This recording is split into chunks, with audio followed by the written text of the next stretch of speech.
जी, जैसा कि हम जानते हैं, हमारे यशस्वी प्रधानमंत्री नरेंद्र मोदी जी ने 10 जून को निर्वाचित प्रधानमंत्री के रूप में सबसे लंबे कार्यकाल तक कार्य करने का एक गौरव प्राप्त किया है और ये कार्यकाल अभी भी कंटिन्यू है। एक बात मैं आपके सभी चैनलों के माध्यम से क्लियर करना चाहूँगा, विपक्ष जो भ्रमित प्रचार कर रहा है कि नेहरू जी का कार्यकाल इससे ज़्यादा था, शायद इनको तथ्यों की पूरी जानकारी नहीं है। जब देश आज़ाद हुआ तो 1947 से लेकर 1952 तक एक अंतरिम सरकार का गठन किया गया था जो बिना चुनाव की हुई थी। तो नेहरू जी 1952 के आम चुनाव तक एक अंतरिम सरकार के प्रधानमंत्री थे। आज भारतीय जनता पार्टी के हमारे यशस्वी नेतृत्व नरेंद्र मोदी ने जो प्राप्त किया है ऐतिहासिक कीर्तिमान, वो निर्वाचित प्रधानमंत्री के रूप में है। तो ये बात आपसे एक माध्यम से क्लियर हो जाए। दूसरा, पहले ऐसे प्रधानमंत्री हैं जिनको लगातार 3 बार जनता ने निर्वाचित करके भेजा।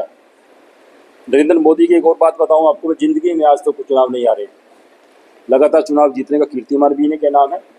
तो यशस्वी प्रधानमंत्री के नेतृत्व में जो 12 साल की उपलब्धियां हैं, उसके बाबत आज जो प्रेस कॉन्फ्रेंस है उसमें मेरे सभी मीडिया मित्रों का मैं हार्दिक अभिनंदन करता हूं, स्वागत करता हूं मित्रों। इसके बिंदुवार वैसे तो ये जो 12 साल की उपलब्धियां हैं, इनका व्याख्यान करें, डिटेल में जाएं तो मेरा ख्याल ये पीसी को 5 से 7 घंटे चलना होगा। मुख्य बिंदुओं को लेकर के मैं आपके चैनल के माध्यम से चर्चा करूंगा। सबसे पहले अगर हम देखें विश्व और भारत के बारे में बात करें कि वैश्विक रूप से नरेंद्र मोदी जी ने क्या उपलब्धियां की हैं और क्या संदेश दिया है विश्व को, तो सबसे पहला जो कार्य आता है धारा 370 और 35 से हटाया जाए। आपको ध्यान होगा डॉक्टर श्यामा प्रसाद जी मुखर्जी 1951-52 में जब वहाँ गए थे, उन्होंने उस वक्त जम्मू कश्मीर में परमिट का सिस्टम लागू था। उसके खिलाफ श्यामा प्रसाद जी ने नेहरू जी की मंत्रिमंडल से त्याग पत्र दे करके बिना परमिट लिए जम्मू कश्मीर में चले गए थे। एक निशान, एक विधान और एक प्रधान के साथ गए थे। वहाँ उन्हें अरेस्ट कर लिया गया। संदिग्ध परिस्थितियों में उन्होंने वो माँ भारती के चरणों में सदा के लिए सो गए। उसको वास्तव में उस सपन को, उस संकल्प को अगर किसी ने सार्थक किया है, नरेंद्र मोदी के नेतृत्व में किया गया है। धारा 370 और 35 से हटा करके जम्मू कश्मीर को आज़ादी उस दिन मिली थी जिस दिन धारा हटी थी मेरे मित्रों। तो ये बहुत बड़ा संदेश था कि भारत, अखंड भारत का संदेश मोदी जी ने दिया। नेक्स्ट अगर मैं बात करूं तो अब जैसे अभी पिछले दिनों आपने देखा पहलगाम के अंदर हमारे हिंदुओं को नाम पूछ के गोली मारी गई माथे पे। तो वो पहलगाम का जो इंसिडेंट था, उसके लिए मोदी जी ने ऑपरेशन महादेव जो चलाया, उसमें हमारे सैनिक कौशल का क्लियर कट एक संदेश गया था विश्व में कि हमारी सेना का कौशल ये है। और उसमें केवल एक सप्ताह के अंदर पाकिस्तान को उसकी औकात बता दी थी। इसी तरह अगर पहले की बात करें, पहले भी 2 बार तक की घटनाएं ऐसी हुई हैं, तो मोदी जी ने सर्जिकल स्ट्राइक और एयर स्ट्राइक के माध्यम से एक संदेश दिया कि भारत को कम आंकने की गलती ना करें। अब मोदी के नेतृत्व में जो भारत है वो आंख झुका के नहीं, आंख में आंख डाल के बात करता है। तो मोदी के हैं, तो अंग्रेजों के ज़माने के जो पुराने कानून थे उनको अगर किसी ने सरकार ने बदलने का काम किया है, तो आज वो मोदी के नेतृत्व में 3 तरह के कानूनों को बदल दिया गया है। वास्तव में देश की जनता को दंड की बजाय न्याय केंद्रित कानून मिले हैं इसके माध्यम से। अंतर्राष्ट्रीय स्तर पर अगर हम देखते हैं, योग दिवस जो अभी आने वाला है 21 जून को अंतर्राष्ट्रीय योग दिवस, ये भी विश्व को हमारे योग शक्ति और हमारे पुराने वेद हैं उनका ज्ञान देना। 190 प्लस देशों के अंदर अंतर्राष्ट्रीय योग दिवस मनाया जाता है। ये भारत की बहुत बड़ी उपलब्धि है मेरे मित्रों।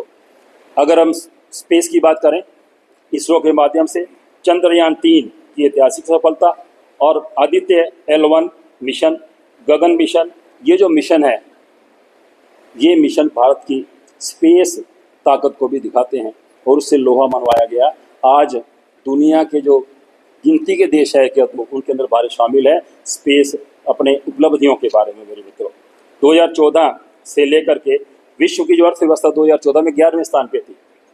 विपक्ष आज हो हल्ला करता है भारत की अर्थव्यवस्था खराब हो गई, तो उनको इस बात का ज्ञान नहीं है कि 2014 में जब मोदी जी ने ये शासन संभाला था, सत्ता संभाली थी, प्रधानमंत्री के रूप में, प्रधान सेवक के रूप में कार्य करना शुरू किया था, उस वक्त देश की अर्थव्यवस्था दुनिया में 11वें स्थान पर थी, जो आज 4थे स्थान पर स्थापित है और तीसरे की तरफ आगे बढ़ रहे हैं मोदी के नेतृत्व में। तो ये उपलब्धियां जो हैं, भारत ने 12 वर्षों में मोदी के नेतृत्व में वास्तव में भारत संभावनाओं का देश नहीं बना, उपलब्धियों का देश बना है। ये उपलब्धि दुनिया को संदेश देने के लिए मैं समझता हूँ बहुत ही बड़ी है। आज मोदी जी के नेतृत्व को दुनिया सलाम करती है मेरे मित्रों। आज कोई भी विश्व में घटना होती है, कुछ होता है, तो सारे विश्व की नज़रें, अन्य देशों की नज़रें, उनके प्रधानों की, राष्ट्रपतियों की नज़रें मोदी पर टिक जाती हैं कि इस समस्या का समाधान अगर कोई कर सकता है तो नरेंद्र मोदी कर सकता है।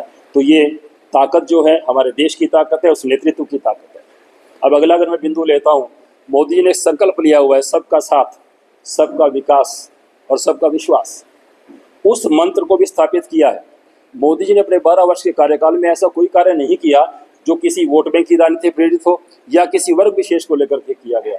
मोदी जी ने सबका साथ, सबका विश्वास और सबका विकास के संकल्प के साथ जो कार्य किए हैं, उनके मैं कुछ बिंदु आपके सामने रख रहा हूँ। जैसे कि 2014 के बाद से 25 करोड़ लोगों को गरीबी रेखा से ऊपर उठाया गया। आपको ध्यान होगा, आपके चैनल के माध्यम से बताना चाहूँगा, 47 से लेकर के 60 साल जो कांग्रेस नीति सरकारों ने शासन किया था, उन्होंने मात्र गरीबी हटाओ का एक नारा दिया था। उस नारे से 60 साल उन्होंने सरकारें चलाई थी। वास्तव में मोदी जी ने जो कार्य किया है, 25 करोड़ प्लस लोगों को वास्तव में गरीबी रेखा से ऊपर उठाया है। ये होता है कि गरीबी रेखा से ऊपर उठा करके भारत की अर्थव्यवस्था को, भारत के सामाजिक स्ट्रक्चर को मजबूत करने का जो काम मोदी जी ने किया है, समान सुरक्षा सुविधा सुनिश्चित करने के लिए मोदी का एक संकल्प और है कि हम हर व्यक्ति को उसको छत दें, उसको अपना घर दें। इसके तहत देश भर में 400 करोड़ से अधिक लोगों को उनका आवास बना करके दिया गया है। और इस आवास देने में खास बात और बताना चाहूँगा, इस आवास देने के जो सिस्टम है उसके अंदर महिलाओं को प्राथमिकता दी गई है। मातृशक्ति को ताकत मिले, मातृशक्ति को वंदन करते हैं मोदी जी। इसके बाद अगला पॉइंट अगर हम लेते हैं तो उज्ज्वला योजना। हमारी माताएं उपलों में, गांव में देखते हैं ज़्यादातर उपलों में लकड़ी से इस तरह से करके अपना भोजन वगैरह रसोई चलाती थी। उस वक्त कितनी तरह की गैसेज उनके सांस के माध्यम से उनके अंदर जाती थी, उन्हें कई बीमारियों का सामना करना पड़ता था और बीमारी से ग्रस्त हो जाती थी। इस पीड़ा को मोदी जी ने समझा। उज्ज्वला योजना के तहत 11 करोड़ गरीब महिलाओं को उन्होंने मुफ्त गैस कनेक्शन दिए।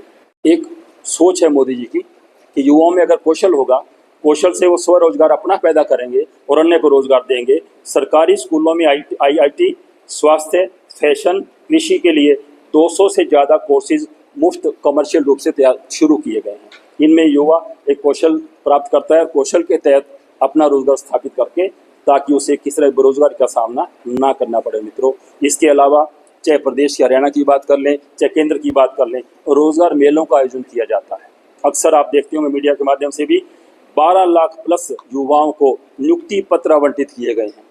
ये परंपरा मोदी जी ने स्थापित की है, नायब जी ने स्थापित की है, इस सरकार ने स्थापित की है, जो वास्तव में रोजगार देना जानती है, जो वास्तव में लोग भलाई करना जानती है, जो वास्तव में सबका साथ, सबका विकास और सबका विश्वास के मूल मंत्र पे काम करना जानती है। मेरे मित्रों, युवाओं के लिए अगर और बात करता हूं, जैसे अब कहते हैं कि मोदी जी ने क्या किया, देश ने क्या किया, उसका जवाब चैनल के माध्यम से कुछ बिंदुओं में दे रहा हूँ। देश में मेडिकल कॉलेजों की संख्या 2014 की तुलना में दुगनी हो गई है, स्थापित हुए गए हैं। उनके अंदर क्या है, 842 MBBS की 842 मेडिकल कॉलेज बने हैं। MBBS की जो सीटें हैं 1,28,976 सीटें हैं, जो 14 से पहले की तुलना में बहुत ज़्यादा है मेरे मित्रों। इस तरह PG के लिए 85,822 सीटों का तैयार किया गया है। युवा स्वास्थ्य की दृष्टि से भी डॉक्टर्स बनेंगे, युवा बनेंगे, आएंगे तो स्वास्थ्य लाभ भी होगा और युवाओं को एक कौशल मिलेगा, तो उसके तहत ये किया गया। अब मैं आपसे बात करता हूँ महिलाओं के माध्यम, महिला सशक्तिकरण के लिए मोदी जी ने क्या किया, कुछ बिंदु आपके समक्ष रखना चाहूँगा। सबसे पहला तो अभी पिछले दिनों आपने देखा नारी शक्ति वंदन अधिनियम, जब से देश आज़ाद हुआ है 33% आरक्षण की बात तो सभी पार्टियां करती थी, सभी दल करते थे, परंतु उसको वास्तव में सुनिश्चित करने का जो काम किया है वो नरेंद्र मोदी की सरकार ने किया है। और पिछले संसदीय सत्रों में ये नारी शक्ति वंदन अधिनियम पारित हो गया था और पिछला जो अभी फिर से ये काम फिर से होगा, क्योंकि नारी शक्ति वंदन अधिनियम के साथ साथ मोदी जी का एक विज़न है कि परिसीमन भी किया जाए। परिसीमन के बाद इसके वास्तव में 33% आरक्षण महिलाओं को मिलना चाहिए, उसको मोदी सरकार निश्चित रूप से सुनिश्चित भी करेगी। मेरे मित्रों, लखपति दीदी अभियान के तहत हम देखते हैं 3 करोड़ महिलाओं को लखपति दीदी बनाया गया। उन्हें रोजगार कैसे संसाधन दिए गए हैं कि वो खुद का रोजगार करके वास्तव में लखपति दीदी बनी है, उन्हें रोजगार मिला है, उनका परिवार सशक्त हुआ है। मेरे मित्रों, सेना, सैनिक स्कूल और अंतर्राष्ट्रीय अकादमी जो है रक्षा अकादमी एनडीएस के अंदर महिलाओं की बढ़ती भागीदारी को सुनिश्चित किया मोदी सरकार ने। आज आप देखते हैं सेना में महिलाएं शामिल हो रही हैं, पायलट भी बन रही हैं, आर्मी भी आ रही हैं, तो इसको सुनिश्चित किया है मेरे मित्रों। सर्वाइकल कैंसर से बचाव हेतु जो हमारी किशोरियां जिनको कैंसर ये बीमारी होती है, निःशुल्क एचपीवी वैक्सीन का प्रावधान किया गया है। ये स्वास्थ्य सुविधाएं दी गई हैं। अगली लास्ट में बोलूँगा सुकन्या समृद्धि योजना, 4.50 करोड़ खाते खोले गए हैं। अगला जो ध्यान है, आपको ध्यान होगा 2014 में मोदी ने पानीपत से अभियान शुरू किया था, बेटी बचाओ बेटी पढ़ाओ, लिंगानुपात को सुधारने के लिए किया था। वो जो योजना थी मोदी के नेतृत्व में पूरे देश में लागू हुई है और लिंगानुपात के अंदर काफ़ी बहुत बड़ा सुधार हुआ है मेरे मित्रों। अब अगला अगर मैं विषय आपसे किसानों भारत की बात करें, स्वास्थ्य की दृष्टि से अगर देखते हैं, पहली ऐसी सरकार है जिसने 5 लाख का इलाज का एक गारंटी दी है। तो वास्तव में ये गारंटी जिन लोगों ने इसका लाभ उठा लिया होगा, किसी व्यक्ति की दवाओं के अभाव में हमने कई व्यक्तियों को देखा दम तोड़ जाते थे, परिवार के परिजनों के खो जाते थे। अब जिन लोगों को इसका लाभ मिला है तो वो मात्र एक ही बात कहते हैं कि मोदी है तो मुमकिन है। ये वास्तव में उन्होंने साबित किया। देश जन औषधि केंद्र, स्वास्थ्य की दृष्टि से एक और बात देखें, 19,000 प्लस जन औषधि केंद्र देश में खोले गए हैं, जहाँ जो दवाएं मिलती हैं मार्केट से 90% कम कीमतों पर मिलती हैं। ये वास्तव में स्वास्थ्य सुविधाओं के लिए एक मील का माइलस्टोन साबित हुआ है। मनरेगा के तहत पिछले दिनों आपने देखा कि मनरेगा के तहत 100 दिन जो रोजगार गारंटी थी उसको मोदी जी ने बढ़ा करके 125 दिन की गारंटी की है। इसमें भी विपक्ष ने बहुत कोहराम मचाया था, नाम बदल दिया गया, इसका वीजी राम जी नाम रख दिया गया। तो ये उस चर्चा का विषय उस वक्त प्रेस कॉन्फ्रेंस इसी हाल में हुई थी और आपको बताया भी गया था नाम तो कई बार बदले गए हैं। मोदी का उद्देश्य नाम बदलना नहीं था, विपक्ष को दिक्कत होती है राम के नाम से, बीच में राम कैसे आ गया। तो वास्तव में मोदी का उद्देश्य एक ही था कि रोजगार गारंटी 100 दिनों से बढ़ा करके 125 दिन किया जाना, ये उनका मुख्य उद्देश्य था मेरे मित्रों। और डायरेक्ट बेनिफिट ट्रांसफर, अगला जो बात है डीबीटी डायरेक्ट बेनिफिट ट्रांसफर। इससे पहले क्या होता था आपको ध्यान होगा, पूर्ववर्ती प्रधानमंत्री ने एक बार ये कहा था कि अगर हम ऊपर से 100 रुपये भेजते हैं तो जनता 10-15 पैसे पहुँचते हैं, 1 रुपये में से 15 पैसे पहुँचते हैं। मोदी जी के आज के शासनकाल में, चाहे मोदी जी की बात कर ले, चाहे हरियाणा में नायब जी की बात कर लें, डायरेक्ट बेनिफिट ट्रांसफर, पैसा सीधा लाभार्थी के खाते में जाता है, एक भी पैसे का उलट पुलट नहीं होता। ये गारंटी भी अगर दिया है, ये भरोसा भी अगर किसी ने दिया है तो माननीय नरेंद्र मोदी जी ने दिया है। अब अगला विषय मैं आपसे बात करता हूँ, युवाओं को रोजगार की बात करते हैं। विपक्ष बहुत हो हल्ला मचाता है, रोजगार नहीं है, बेरोजगार घूम रहे हैं, उन्हें अपने कार्यकाल याद नहीं है। पर मैं आप चैनल के माध्यम से मोदी जी ने युवाओं के लिए रोजगार के लिए क्या किया है, कुछ बिंदु मैं आपके समक्ष रखना चाहूँगा मेरे मित्रों। सबसे पहले जो startup India, skill India, digital India, make in India, ये 4 मिशन मोदी ने चलाए हैं। इसमें युवाओं को बहुत बड़ी मात्रा में रोजगार मिला है, उनका कौशल नेतृत्व हुआ है। कौशल मजबूत करने के बाद उन्होंने वो रोजगार मांगने वाले नहीं, रोजगार देने वाला युवा पैदा किया है मोदी जी ने। तो पहले रोजगार मांगता था युवा, आज युवा को विश्वास है कि मोदी की योजनाओं के तहत किसी भी तरह से स्टार्टअप इंडिया ले लें, स्किल इंडिया ले लें, डिजिटल इंडिया ले लें, मेक इन इंडिया ले लें, वो अपना खुद का रोजगार स्थापित करके अपने को आर्थिक रूप से परिवार को मजबूत भी करते हैं और अन्य युवाओं को रोजगार देने का एक काम भी करते हैं मेरे मित्रों। अगला जो मुद्रा योजना की बात करूंगा, ये मोदी ने एक योजना चलाई थी, इसमें बिना किसी गारंटी के लोन दिया जाता। इस लोन के तहत 40 लाख करोड़ रुपए लोन में बांटे गए हैं मेरे मित्रों। और इसमें सबसे बड़ी बात यह है कि लाभार्थियों में 75% महिलाएं हैं। ये जो लोन दिया जाता है मुद्रा योजना के तहत, इसके लिए कोई गारंटी वारंटी देने की जरूरत नहीं है, आप लोन दीजिए, लोन लीजिए और अपना व्यवसाय स्थापित कीजिए। तो ये योजना, उसके बाद पीएम को-चेयरमैन बढ़ाया हमने, 19वीं हमने सांसद बनाई। ठीक है, कुछ कई बार कमियां होती हैं, ये नहीं जरूरी होता कि सरकार तो तीसरी बार आई है, हरियाणा में तीसरी बार सरकार बनाई, कीर्तिमान को तो बीजेपी ने बनाया है। 66 से लेकर के आज तक कोई सरकार 3 बार रिपीट हुई है, आप मुझे बता दीजिए। अगर यहाँ जो कमियां हैं, सपोज जो कमियां हैं, उसको संगठन मजबूती से कर रहा है। और मैं आपको ये गारंटी दे रहा हूँ, आपको 19 के चुनाव के अंदर सिरसा जिला की और डबवाली जिला की भागीदारी बहुत अच्छी संख्या में हमारी मिलेगी। हम यहाँ से कमल खिलाएंगे और आने वाले मुख्यमंत्री नायब जी के जो माला डलेगी उसमें सिरसा के कमल भी होंगे और मोदी के माला जो डलेगी उसके अंदर सिरसा के सांसद का कमल भी होगा। बात हुई है, बिल्कुल होगा निश्चित रूप से, इसकी प्रक्रिया शुरू कर दी। सर पूरे देश में पूरे देश में ऐसा कोई देखो एग्जाम्पल नहीं है। एग्जाम्पल की बात होता पता कि बीजेपी जो चुनाव लड़ती है एनडीए के तहत लड़ रही है। आज हमारा नेशनल डेमोक्रेटिक अलायंस है, एनडीए के तहत अगर हमें कोई ऐसा सेटिंग करनी पड़ती है, अभी सीट उसको देने सहयोगी दल को ट्रैकिंग नहीं कर पा रही है, जो सरकारी योजनाओं का पैसा आ रहा है क्या वो सही लग भी रहा है कि नहीं लग रहा है? ऐसी बात नहीं है मेरे मित्र। योजनाओं का पैसा आ रहा है, लग भी रहा है, जहाँ नहीं लगता उसकी विधिवत रूप से जांच होती है और जो अधिकारी या जो भी सिस्टम उसके अंदर दोषी पाए उस पर कार्रवाई की। कांग्रेस से बेहतर सरकार बता रहे हैं, लेकिन क्राइम का रेशो प्रदेश में दिन ब दिन बढ़ता जा रहा है। कंट्रोल मेरे मित्र परसेंटेज को देखिए, डाटा को देख लेना, क्राइम कंट्रोल पहले की सरकार से बेहतर है। और जहाँ कहीं भी नरवाना पिछले दिनों केस हुआ, 24 घंटे के अंदर दोषियों को पकड़ के उनको सजा दी गई है। ऐसा नहीं है।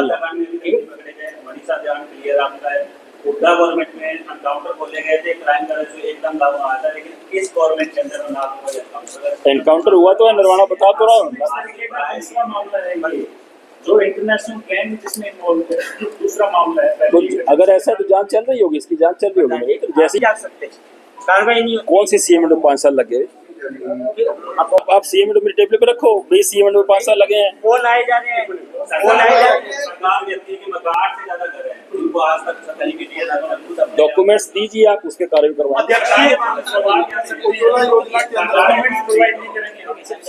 अध्यक्ष जी एक मिनट, आप केंद्र सरकार की उपलब्धियां गिना रहे हैं, इस समय पेपर लीक मामला जो है केंद्र सरकार की उपलब्धि बना पड़ा है। कहीं ना कहीं कांग्रेस जनता पार्टी भी उसी की उपज है। पूरा प्रदेश, पूरा देश जो है, बच्चे जो है इस मामले को लेकर परेशान है, क्या कहना चाहेंगे? कॉकरोच की लाइफलाइन कितनी होती है? पेपर लीक मामले मैं आपसे बात कर रहा हूँ, कॉकरोच की लाइफलाइन कितनी होती है? कॉकरोच की लाइफलाइन पेपर लीक मामले में सख्त कार्रवाई की गई है, उसमें जो हमारा आगे चल रही है कार्रवाई। अगर बीजेपी की विफलता है तो ही कांग्रेस पैदा हुए। कॉकरोच कहाँ है? ये लोग जो किसी और दल का लेवल हटा कर कॉकरोच बन गए, कॉकरोच की क्या लाइफलाइन है? अब इतना ही था नहीं। के लिए काफी होता है सर सोशल मीडिया पे लोग। एक बात बताऊं, मैं भारतीय जनता पार्टी से डरने वाली नहीं है। अगर कॉकरोच में डराना चाहते हैं तो वो इस बात का ख्वाब ना पालें। हम देखो, मेरी पेपर लीक हुआ मानता हूँ मैं, उस पर कार्रवाई चल रही है मेरी मित्र। मैं ये तो नहीं कर रहा पेपर लीक नहीं होना चाहिए था, हुआ है तो गलत हुआ है, उस पर कार्रवाई चल रही है। क्या ये मान के चले, लेकिन सिरसा की बात करें तो सिरसा का कोई इकलौता ऐसा रूट है जिसको आप मानते हैं कि बिल्कुल सही है। हालांकि 12 साल का समय बीत चुका है, आप ये नहीं कह सकते कि समय लगता है। 12 साल समय बीता तो आप देखो, हाईवे बना हुआ है, सरसा से दिल्ली डबल जाते हैं। सिरसा शहर की सिरसा शहर में जहाँ कोई बारिश होता क्या है मेरे मित्रों, बारिश के मौसम में ऐसा हो जाता है कि बारिश का जल भराव जहाँ होता है वहाँ पानी की दिक्कत आती है। तो जहाँ भी होता है उसका समय समय ध्यान भी दिया जाता है, तो सड़क बनाई जाती है, ऐसा विषय नहीं है। सबसे अब आपसे एक बात और पूछूंगा मैं, आप मेरे मित्र, कि आप सिरसा की बात करें, शहर की बात करें, गाँवों की बात कर रहे हैं। एक सवाल मैं आपसे सिंपली करता हूँ, आप सिंपली समझ जाएंगे। 2014 से लेकर के आज तक विकास के नाम पे जितनी राशि हमारे पास यहाँ आई है, उतनी राशि पहले पूर्व सरकारों में कभी नहीं आई। आज हम गांवों में जाते हैं, शहरों में जाते हैं, शहर में विकास हुआ है, सड़क की दिक्कत जो है आपको बता रहा हूँ कि जल भराव की वजह से दिक्कत आती है। मेरा सिंपल सा सवाल है, आप मौसम की बात कर रहे हैं, बरसात की बात कर रहे हैं, पिछले 12 साल के अंदर आप आंकड़े जरूर गिना रहे हैं, लेकिन रोड बताइए ऐसा जो आपने प्रॉपर मेरे मित्र। अब हाँ देखिए ना, ये चल रहा है अब ये अपने मिनिस्टर रोड, आप 12 साल की बात कर रहा हूँ। सड़क कितनी बार बने, बस टूट जाती, दोबारा बनते, अब अपने बन रहे हैं, आपके सामने कर रहे हैं। जांच भी, सब जांच भी होती है मेरे मित्रों, जांच भी होती है, पर जल भराव जहाँ हो जाए, जल भराव के बाद कोई भी ऐसी टेक्निक नहीं है कि रोड टूटने से बच जाए। पाइपलाइन का बहाना डाल के उसको दोबारा फिर से तोड़ दिया गया और अब फिर वो बनने का नाम नहीं ले रहा। सर इसी कौन सी रोड बता रहे हैं? कौन सी रोड बता रहे हैं? Auto market road, auto sir market. इसी में मैं जोड़ता हूँ, स्ट्रॉन्ग वाटर प्रोजेक्ट था जो लगभग 8 साल हो गए उस प्रोजेक्ट को तैयार होते हुए, लेकिन आज तक नहीं हुआ है। पहले सैंक्शन हुई थी अमाउंट, अब लगभग पूर्ति की तरफ है, ये समापन होने जा रहा है, लास्ट में सड़क देख रहे हैं। समापन की बात लास्ट कर रहे हैं, अभी तक तो ये स्टार्ट ही नहीं हो पाया है। मेरे मित्र, आप चौक की बात करें, स्टार्टिंग पॉइंट था वो वही बंद पड़ा वही है। पड़ेगा जब मान के चले सर की लोकल सिरसा की सरकार है, उसको बीजेपी सरकार का कोई भय नहीं है। करोड़ों रुपए का बजट की बात करते हैं, सिरसा में कागजों में को सिमट कर रह गया। देखो मेरी बात सुनो, लोकल ऐसी सारे शहर का बुरा हाल है इसके अंदर। ऐसी बात अटक गई। आप जो बात करें, जो प्रोजेक्ट चल रहा है ना, प्रोजेक्ट कभी भी शुरू कब होया करता है? मान लो आपके मुताबिक शुरू कर देते हैं इसको, कनेक्टिविटी पूरी जुड़ी तो नहीं, जो इसका रोड में बना हुआ है भी, ये पाइप कहाँ से कहाँ किधर जानी है, जब कनेक्टिविटी पूरी हो जाएगी, अब मैं आपसे कह रहा हूँ कि आपके लगभग ये पूरा होने वाला है, जब ये पूरा हो जाएगा फिर काम नहीं कर, फिर आपके सवाल जायज़ है, फिर हम बात करेंगे, उस पर चर्चा करेंगे। वायुवार जिक्र करता हूँ, जैसे आयुष्मान भारत चिरायु योजना, इलाज की गारंटी, 27 लाख प्लस लाभार्थियों को 4,148 करोड़ का मुफ्त इलाज उनका हो चुका है मेरे मित्रों। तो आज हम कई लोग हमें मिलते हैं, आप लोगों को भी मिलते होंगे, बाईपास सर्जरी उनकी हो गई, घुटने रिप्लेस कराने थे वो हो गया, मतलब कोई भी बीमारी होती है उनका एक पैसा भी नहीं लगता, पूरी तरह से इलाज शुरू से लेकर के अंत तक उनका एक पैसा नहीं लगता, उनका इलाज किया जाता है। और वो वास्तव में उनको ये बात आशीष देते हैं, मैं कहता हूँ मोदी जी को, कि ये अगर व्यवस्था की थी तो व्यवस्था मोदी जी ने की है मेरे मित्रों। हरियाणा के अंदर भी अब तक की वंचित रह गई जो SC जातियाँ थी, वो हरियाणा के अंदर उनको भी उसको अधिकार दिया गया मेरे मित्रों। श्रमिकों के अनुदान न्यूनतम मजदूरी के अंदर 35% की वृद्धि की गई है, अब न्यूनतम वेतन 19,425 है। जो बेचारा मजदूर सुबह से लेकर शाम तक 8 घंटे मजदूरी कर घर पहुंचता था, उसको 35% वृद्धि करके 19,425 की पर डे उसको दिहाड़ी जो है वो मासिक वेतन उसका सुनिश्चित किया गया मेरे मित्रों। अग्निवीर के बारे में विपक्ष ने बहुत हल्ला मचाया था कि अग्निवीरों को लिया गया है, धोखा कर रहे हैं, युवाओं को ये कर देंगे वो कर देंगे। तो अग्निवीरों के शहीद होने पर परिवार को 1 करोड़ की अनुग्रह राशि का प्रावधान किया गया है। हरियाणा में अग्निवीर जो होते हैं, अग्निवीरों को रोजगार की गारंटी भी सरकार ने उपलब्ध कराई है मेरे मित्रों।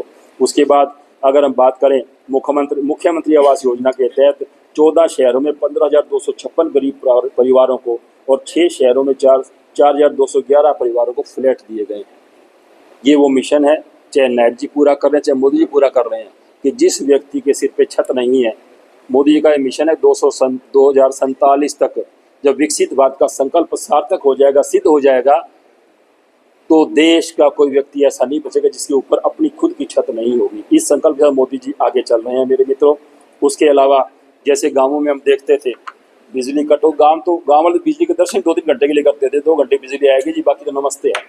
तो हमारा गांव जगमग गांव योजना के तहत 6,038 गाँवों में 24 घंटे बिजली उपलब्ध करवाने का श्रेय जाता है मोदी जी को, जाता है नायब जी को, जाता है मनोहर जी को, जाता है मेरे मित्रों। अब मैं इसी विकास की कड़ी में हरियाणा की बात करता हूँ मैं आपसे।